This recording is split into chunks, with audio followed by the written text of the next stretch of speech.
ni Pangulong Duterte si dating Senador Kit Tatad na nagsulat ng artikulo tungkol sa pagpunta di mano ng presidente sa isang cancer hospital sa China.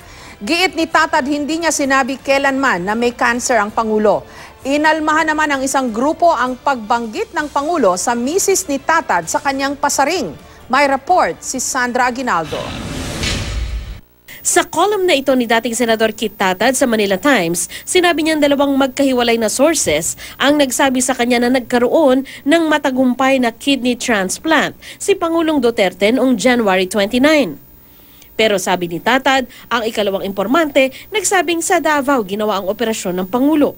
Sa column naman noong January 9, tinalakay ni Tatad ang mga balita noon tungkol sa kawalan ng public engagement ng Pangulo.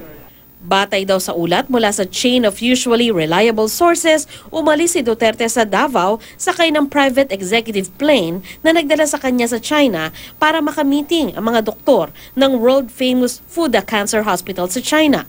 Kahapon, may patama ang Pangulo kay Tatad. Ito si Tatad, ikaw Tatad, there's a border between press freedom and pagbabastos ng tao. Pag una kitang makita, iwasan mo ako. Sampalin kita. Yung kantsa mo parang bastos na.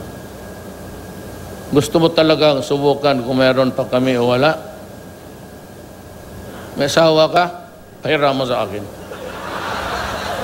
Sabi ng tagapagsalita ng Pangulo, galit si Duterte sa anyay maling balita. Well, this is just a hyperbole, just to dramatize that he's still very real at this stage. And he's pissed off. He's pissed off with the kind of false news. Yan ang tinatawag na talagang, yan ang libelous. Kita mo, hindi ba siya nagdidemanda? Yan ang libelous. Kinontak namin ngayong araw si Tatad pero sinabi niyang hindi muna siya magbibigay ng statement. Pero sa pakikipag-usap ng GMA News kagabi, sinabi ni Tatad na hindi raw niya kailanman sinabing may cancer ang Pangulo. Pero wala raw masamang tinapay sa kanya. Hindi naman nagustuhan ng women's rights advocate na si Dr. Sylvia Claudio ang pagbanggit ng Pangulo sa misis ni Tatad sa kanyang pasaring.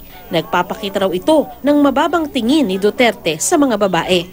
Sa isip ng mga ganyang lalaki, pag-aari lang naman kami nung lalaki, kaming mga asawa at anak, yata nakakaintindi yung mamang yan. Ng kababaihan ay may sariling personalidad, pagkatao. Ayon kay Claudio, dapat magsorry si Duterte hindi lang kay Mrs. Tatad, kundi sa lahat ng kababaihan. Sandra Aguinaldo, GMA News.